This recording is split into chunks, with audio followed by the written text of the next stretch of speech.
Hello everybody, this is Kinyanjui Podcast, brought to you by Impact Africa Network. This week we have part 2 of last week's podcast with the man, the myth, the legend. Yeah? Okay. I've got mad nicknames for this dude right here. Young Kinyanjui, aka Young... What can I call you now, Yanni? No. Young everything. But you know your nickname is my Kenyan Jamie. Jamie Fox. In the building. Yeah, he's always stepping up to me and making these Jamie comments. Dude, by the way, just take a good look. This guy is Jamie Fox the Puganga.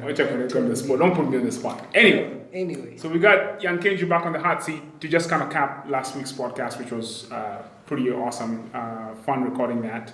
And we'll just continue where we left off. So a couple of things that I thought would be important to cover is, dig into a little bit of your experience, going through founding a company and building that out and then exiting from the company and all that. So you have a ton of experience to share with the audience of entrepreneurs who are kind of in the process of going through the same thing or doing that type of stuff. So number one is structure, right? And I guess the first question would be, where would you suggest people incorporate? This is very controversial, but for me, what I've seen as something that works well has been Delaware.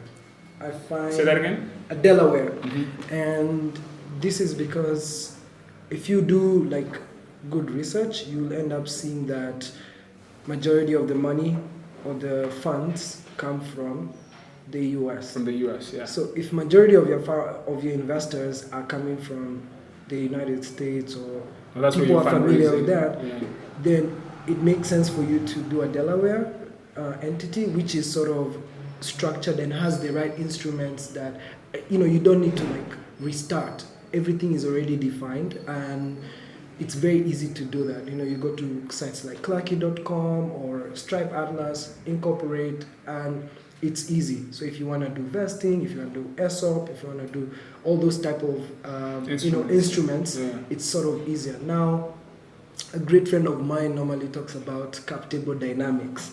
And define what a cap table is. Or cap table acrobatics, Maybe we define what a capitalization table is. What is that? Basically what a cap table is capitalization table, and this is essentially the percentage of allocation of ownership in a company. Right. So if let's say I am a founder or two founders own the company, let's say they have 50% ownership of the company. If an investor comes in, what part of the cake do they take? So the cap table or capitalization table shows who owns what. Now what happens is when investors come in different rounds and exits and as you start taking money and add more people to it adds a level of complexity. And when you've, let's say, incorporated in Kenya, you have the laws that are Kenyan. Now, when you get an American investor or you get an investor from another place, then, it now creates this dynamic because you don't know, okay, so what, do they own this part of the company or that other part of the company? So I found where you're incorporated might actually be a friction or an acceleration to the money that you get in. So you might not know it, but it might be a hindrance when you're trying to fundraise. And I hear a lot of people say, "Oh, fundraising, I'm struggling," but probably it's because of where you're domiciled. Right. No, yeah, that's a good point. Next thing is really about governance, right? And what that actually means, and maybe even if you can, I don't know, talk a little bit about what your experience was with your own governance structure or lack thereof at the startup you're doing. Lessons learned, however you want to approach this. I mean, what I'll say is that in my experience firsthand and also seeing other companies go through this, I mean, it's a repeated problem that I've seen, not with just one company, but with multiple companies that I meet. Great team, great founders, but then now when it comes to pivotal changes or making a decision that affects the direction of the company, then there becomes a problem because someone doesn't know, is he trying to take over the company? There's a classic book written called Founder's Dilemma, and it talks about how two two classic fabrics. Do you want to be rich? Do you want to be king? Right?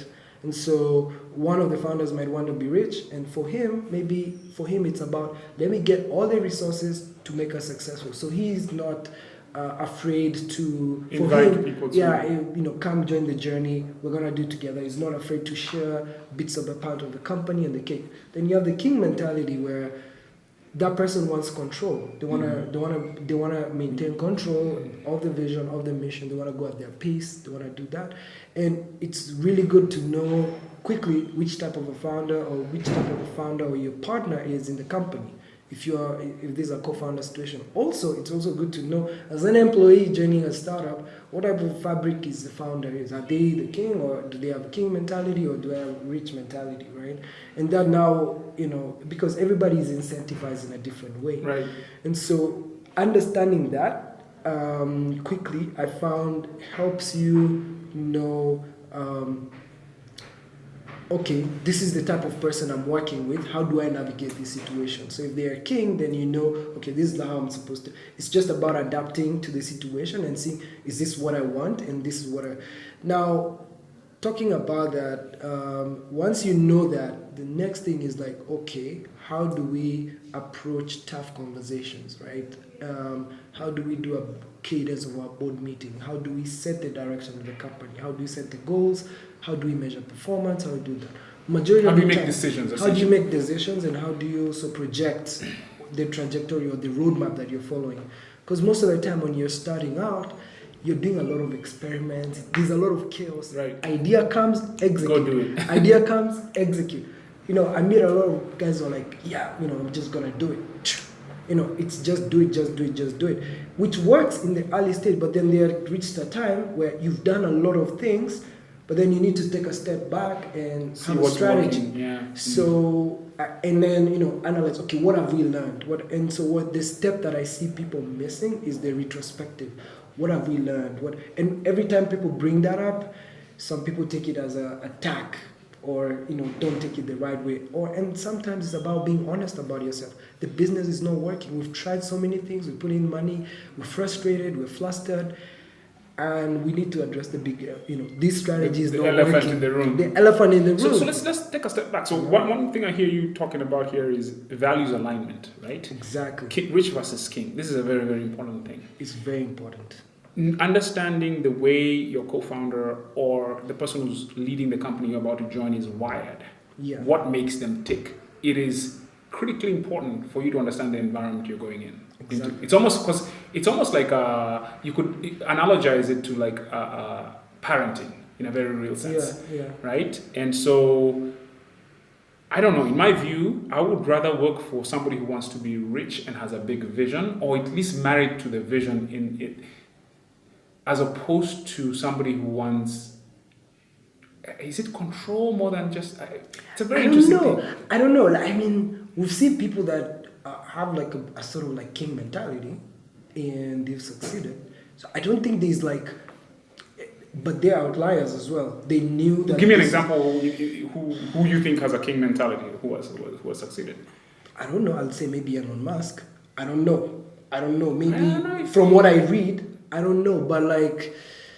But he invites people to participate in the cake. I mean, I don't think.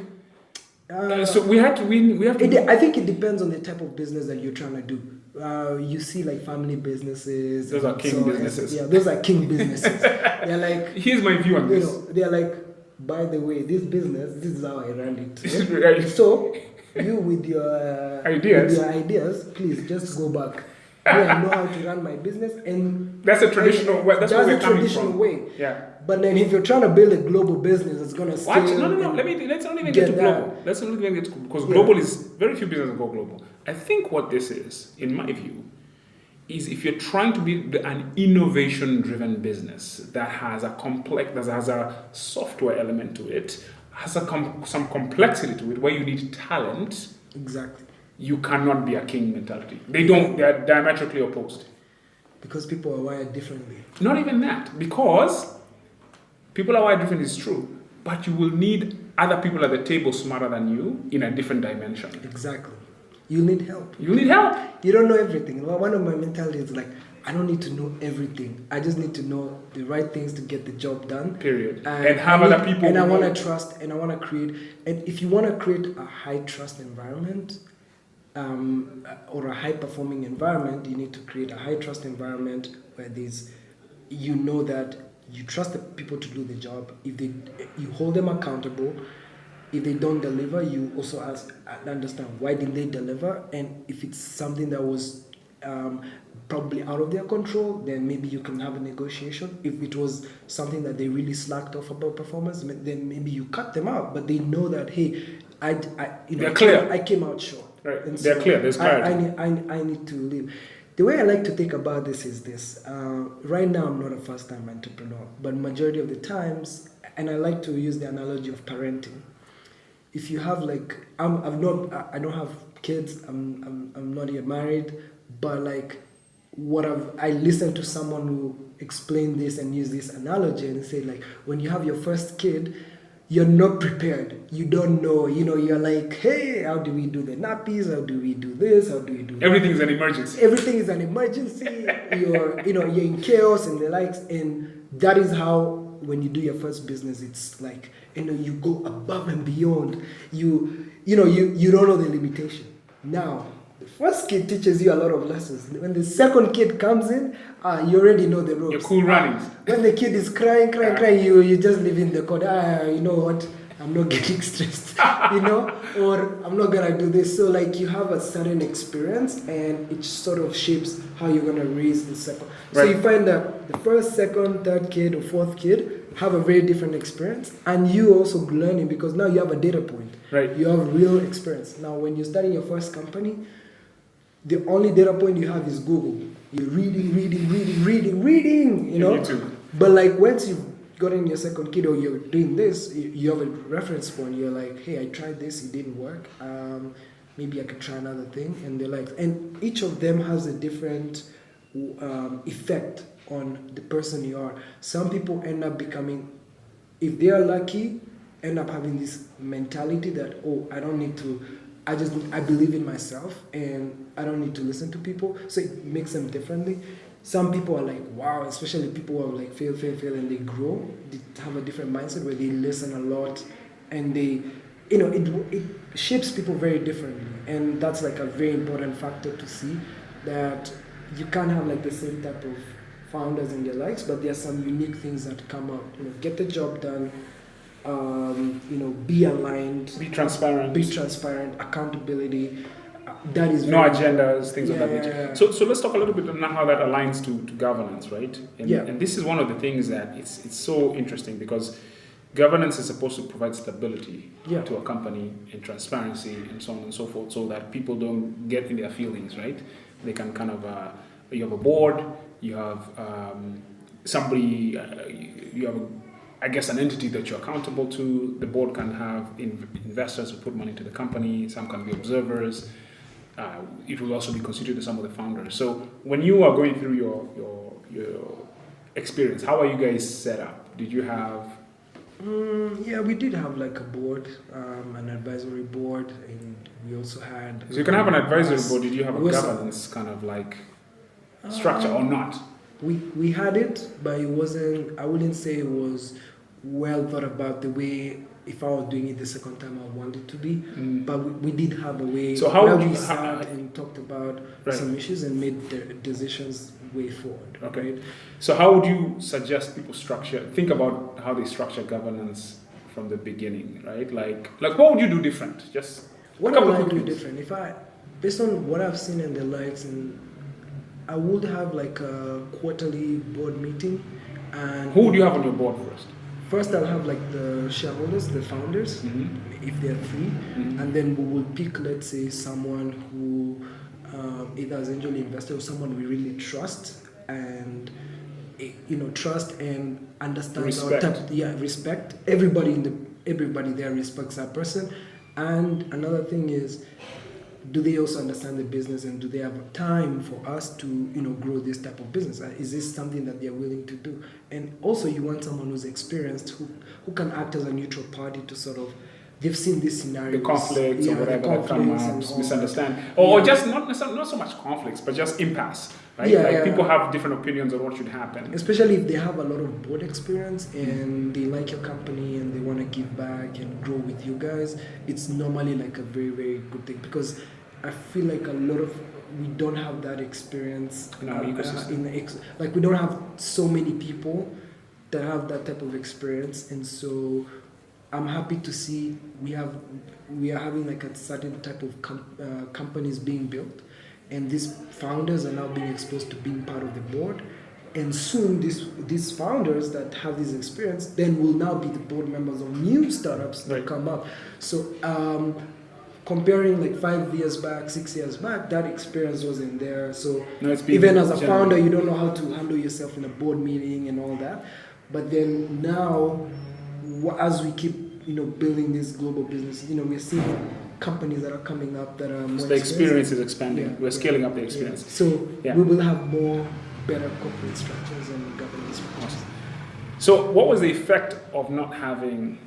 What are some of the effects of not having a good board that you've seen or that you've experienced? A good board structure, or In my having experience, what I normally see what happens is people are not having the crucial conversations that are deep. things One are is swept. normally, yeah, Things are swept under things the are rug. just being swept. Things such as ownership of the company, Direction, strategy. things about strategy, things about fundraising, the deals, the type of investors we're getting, and when that is not clear, it sort of causes this friction or unrest or uncomfort. Lack of trust. So it messes with the trust equation. Right. And then now when things become low trust, everything you do, even if it's of good intent, is questioned. It's misinterpreted. People are like, I don't trust this guy. Yeah. I don't trust this guy. And when you have that, that's the recipe to just broken relationship. Any relationship, if there's no trust, it's not gonna last. And so if that happens between your founder and or your colleagues or even your employees don't trust you, you're not gonna have a company there in a few times. So you're gonna have, and one of the big effects is you find people leaving companies, right? And then teams now start disintegrating. Teams become dysfunctional. Yeah. That's a recipe. And you've experienced that firsthand, based on what I know. I wouldn't say that. I'll say. Or at least you've seen people go through that. I have seen a lot, especially in the 1 year that like 2 years where I was involved like with Launchpad and giving back and meeting so many companies, like about 250 companies in that period. Like you will talk, next thing you hear, founders left. That is like new, right? Yeah, and so 60%, they say on average 60%, or a study that was done by some guys, that 60%. Founders dilemma, guys. It's actually not, it was somebody else, but 60% of the reason why companies fail, and maybe it's people problems. It's people problems. It's actually leadership team problems, dysfunction, as we said. Yeah. And people really underestimate that. One of the most underreported anecdotes or facts is the one that there was this guy in the Bay Area. It was called. It's almost like a godfather of the Bay Area in a good way. Bill Campbell. Yeah. The late Bill Campbell. So this guy mentored almost everybody, right? Who's anybody in the Bay Area, right? So he was Steve Jobs. He was Steve Jobs' coach. So he was called the coach. Yeah. And because you can look at people like Steve Jobs or take your pick, right? And say, man, these people don't need a coach. Like, he is the man. But what happens behind the scenes is what makes the difference. There was one particular story, a Bill Campbell story that I liked. I was reading Measure What Matters by John Doerr. And there was this particular scenario where Eric Schmidt was part of Apple's board, right? And Bill Campbell was also, I think, mentoring Eric Schmidt or Larry and Sergey. I don't know, but I don't have like the picture. But what happened was Steve was very mad about Google. Oh, okay, now I remember. Bill Campbell was part of both boards, and then Android launches just like an iPhone, and Steve is very mad, goes to Bill, and then he says, "Hey, please don't put me in a situation to make a choice because you wouldn't like the choice I make." So he was very honest, and he was so respected that he could coach rival companies at the same time. and even hold them at bay and make them equilibrium, because it was all about we want to have successful companies, and we see many companies just working together. That's right. Something I've seen. So check this out. Valley, the layering of companies and partnerships and all that. So check this out. Yeah. That dude got to Silicon Valley in his 40s. No way. He was completely Midwest or different industry. He got to, and I think it was through Intuit or some other company, but he got in his 40s. Damn. Yeah? That tells you something.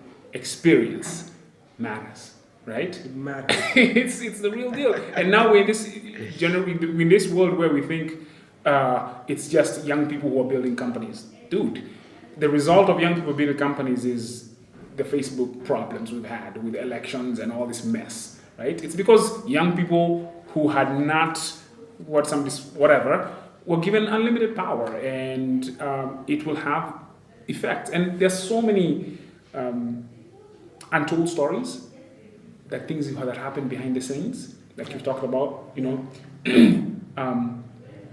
where you need that person who you respect. You need that adult in the room, so to speak. It is quite important. It's very important. We've seen, I think, if you look at the innovation, sometimes age matters, it doesn't matter. I don't know. It's how you want to look about it. It's the perspective. We've seen companies that have been built by 19-year-olds, 18-year-olds, 20-year-olds that become amazing, massive. We've seen companies. But what is that? So here's the thing. Facebook, the Google, the Twitter, the mixed panel. Hold on. Young, ambitious people. Right, but let's make the point here. Yeah. I'm just reading the Google book right now. Yeah. Okay. When Google was this crazy place in the beginning, they were doing all kinds of stuff and they were just growing. You see, growth will kill everything. You can be a totally dysfunctional team, but growth is good. There's no escaping growth. You can't mess up. And once you get money from these investors, my friend, accountability. You have to start. So you know that what brings structure, right? And so you know what had to happen. John Doe, you're talking about John Doe. John Doe, part of his whole goal was to bring an adult into the situation at Google. And Eric Schmidt ended up being the guy, right? And when that happened, it created structure, like you said. It didn't kill the vibe. Structure within the chaos. Yeah. So it structured the chaos in a very real sense. But net of it, I think if you really look across the board, man, I don't know, man. Like, you will not find too many companies examples who outside of an adult in the room have become big and scale. Even if they're in the background, even if they're in a Bill Campbell role. They will lack something. Dude. And not everyone has the luxury of getting a Bill Campbell and all that. What I normally say is just try and find people, try and reach out to people that have some experience, especially like corporate people that, have been, let's say, in corporate for a while, and, they're used to like the boards. Or at least they've been part of growing a company. Yeah, especially at a certain stage. And I think one of the key things that I ended up learning is just understanding which stage of the building of a company you're in. Are we in the innovation, product market phase? Experimentation Are we in the experimentation phase? Are we in the growth what phase? is required there? Right. And in the next 24 months, how do we transition into growth? And that needs a different animal on it. So, and there's also another. So you see companies going through cycles, and you want to ensure that you have the right skill set for that cycle. Resources, right? And skill set and resource and mindset. Skill is a resource, the way I see it, right? Yeah. So don't try and start doing, high growth and you've not even gotten product market fit. Like, just go and talk to your customers and understand this product. Don't start doing like massive, marketing campaign. Like, don't mix the steps. Like, just go. That's another big problem. I always see people do like marketing. And all that. Marketing is the answer. It's the answer to everything. It's so crazy. And if you are familiar with the Pirate metrics, marketing only just works on awareness, which is the first part, and acquisition. And you might have acquisitions, but are you having conversion, and are you having retention? Yeah. And then is that retention adding to revenue? Right. So then if you're looking at your strategy, then okay, so if you're spending, let's say, 60% of the resources we have on marketing, is that the right thing to do? You know, and what are we do? Are we spending time on this retention and conversion rate? Yeah. You know, and a lot of time you hear people talk about, oh, we have 1 million users, we have that, but like, I think the most important metric is like, what's your conversion rate and what's the churn, and you know, and what's the retention rate. Those are the metrics that you should say, oh, we are having like, let's say, 90% retention. That okay, there's something about this business. It's touching a core fundamental thing. But I like an analogy that a great friend or mentor mentioned was every house has a back door. So every people will be entering, but they'll also be coming out. They'll also be coming out with your retention. That was interesting. And retention is also across, even your employees. A lot of people don't look about that. So you just see turnover of employees. So there's actually a fundamental problem in that company or something. No, that's good. So I guess, as we kind of draw to a close here, because this is going to be a short one, we're just augmenting the last podcast. A couple of things I always ask people, and what's your vision 2030 for Silicon Savannah, right? Where do you see us? What is the possibility for our ecosystem by 2030? At least your version of it. That's a tough question, but I'll try and. I think we had a rough discussion about this, but the way I see it, I'm looking at this is my thought process. I'm looking at a couple of factors. I'm looking at one, human capital, in terms of skill sets, talent and stuff. Talent. So I'm looking at type of developers we have, type of founders we have. That's the first thing. I'm also looking at the resources, capital. So first is human capital, talent, and then the second one I'm looking at is the financial instruments that are now available. If I want to start a company now, how fast can I raise $100K to start $100,000 to implement my idea? Can I actually get it with a couple of my friends and we start doing this thing? That's the second thing. I'm also looking at the type of policy or environment that we're operating in and infrastructure stuff. So payments, is it an online business? Like, are those things enabling ecosystem is it products, enabling, services? And I can say that now, like in this decade that we are in right now, that we're about to enter. This one we're coming from, or this one one we're we're coming to? from. This is now the teens. 2010 to 2020. Payments. We've seen a big improvement in payments. We've seen a big improvement in logistics. The Gokadas and all this. We've seen like a lot of innovation going to that part. Right. It's not the same. Okay. Right. We've seen the investment going to that. We've seen and those are like fundamental problems that are being addressed. Right. Then we've seen the rise of more capital coming in. Right. Some is local, some is DFI, some is like from Silicon Valley, but we're starting to see more money now start to look at the continent. Mm-hmm. Then we've seen the likes of Andela, Moringa, we've seen like more African developers that Jenga schools soon to be on. Yeah. We've seen like more developers actually coming out of this program. So human capital has been... And a good validation is it's not just like African standard developers, world class. Like we're seeing a sort of Africans actually going to Europe working. That's validation that actually we are producing world class talent. I think the question is, how do we not let them go here? Let them just stay here, or at least go and come back, right? Or at least make it so exciting for them to come back, because they'll also come back with more knowledge.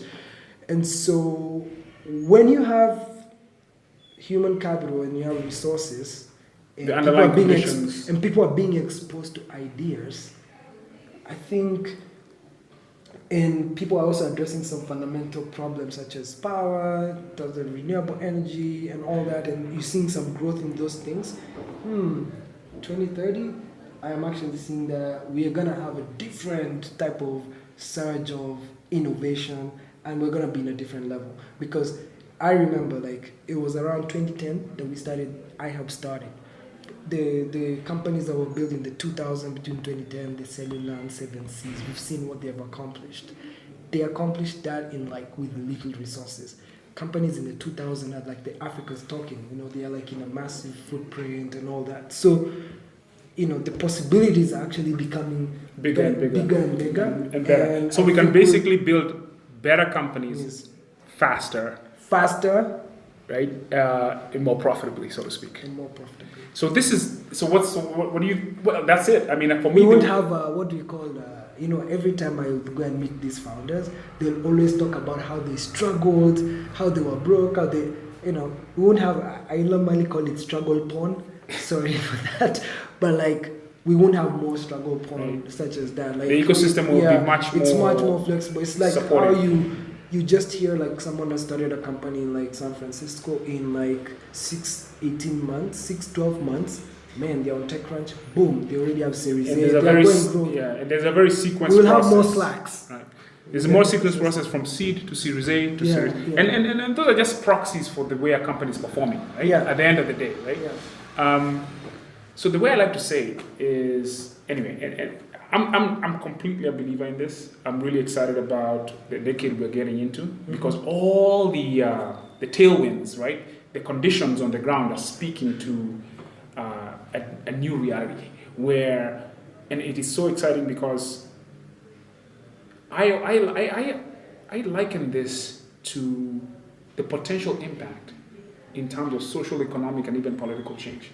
Yeah. Because we will have more people who have more what I call agency, self-determination, controlling their own destiny without being co-opted into this, how do I call it, this infrastructure of corruption, of doing things in a certain old school way. Yeah. Because the narrative right now, and I think the narrative right now is because, for you to actually have a shot or make it or whatever, you have to kind of play a certain game. But I think that narrative holds because also successful people who've built businesses in an entrepreneurial space don't talk about it. They don't talk. They don't talk about They it. just execute. So this is the problem with this is you're going to have one story society. That's bad. I don't listen. At the end of the day, why are we here? What are we doing? Because all of us are not going to be here. We're not living this place alive. What legacy are we leaving behind? And you hear all the time, like what you're talking about, the old school, this is my business, and you hear all kinds of stories from bankers about legacy issues, transition issues, the young generation of those families not wanting to do those businesses, and those businesses falling apart. So for me, I look at this as more of a broader picture, is how can our society be better? Yeah. That's the whole game, right? That's the whole game. And I think that's been robbed from, people don't have any faith anymore in that. A shared story, a destiny as a people, where we are going, what we can accomplish. The problem with having a mindset that is kind of like, man, I just got to take care of myself and do my thing, it is diametrically opposed to innovation, because innovation is a shared thing. Your whole story is really about how you went and shared. You've built your... Everything about me has been about sharing and collaborating. It hasn't been like, it's about Ken and all that.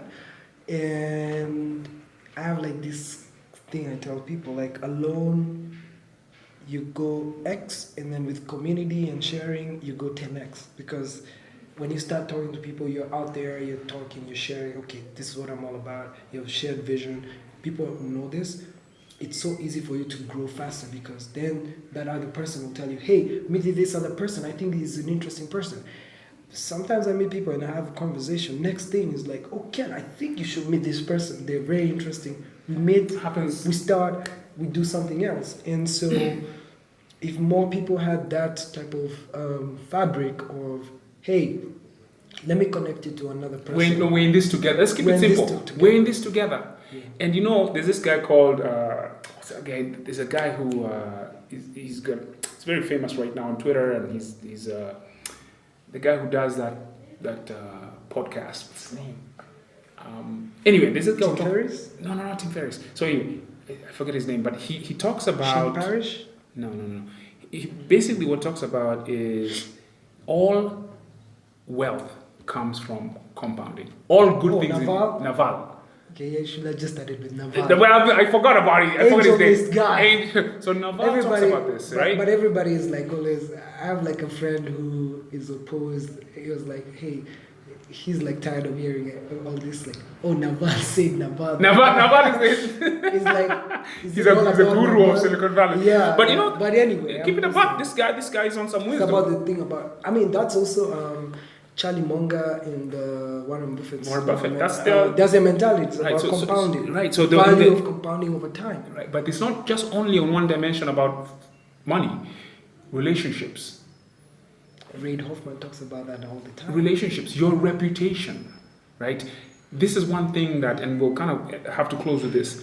One of the things I learned or experienced when I was in the Bay Area was the power of reputation and the self-cleansing mechanism that is actually in the Bay Area in Silicon Valley. You have to have a good reputation because you don't know if Kinyanjui is going to be at a growth company next year. And Kinyanjui better see me in a good way. And people who are naive to that usually come and throw things about and have this. You end up missing out on opportunity. That's how you miss Now here is the dynamic. In a fast growth, opportunity redistributive situation as an innovation ecosystem, because things are changing so fast, you have to have a good reputation so you can be invited into situations, so those introductions can be made. Because you see, it's not a Bwanamkuboism situation where you've already made it, so you'll always be there. So I'll always have to, you can be an ass, you can be an a-hole, you can be whatever you want to be, but you're kind of taken care of. You see what I'm saying? The difference in dynamics. So an innovation ecosystem has this thing. Today you might be the person who your startup is kind of the darling of, you know what I'm saying? 2 years from now, it's Kinyanjui. So you better be nice to Kinyanjui. You better not just be nice to Kinyanjui. You better be a good person. You better be a high performance, high integrity, high collaboration person. Exactly. We know that, man. That is Mr. Fundamentals. And those are our values at Impact Africa Network. Yeah. But anyway, man, any parting shots for the team, for the audience here? Anything that you want to, I think what I've been thinking about mostly has been on just knowing yourself, keeping that child mentality where you're curious. I think that's something that we lose over time based on experiences that we get. So if you can keep that sparkle, that's a very big thing. The second thing is not like accepting yourself and projecting your authentic self and not letting the world define you. Amen. That is something that I feel a lot of us Africans and people, like, you go into another culture and then you get confused, you lose your identity and you're trying to fit into another culture. I say embrace it and educate other people to embrace your culture.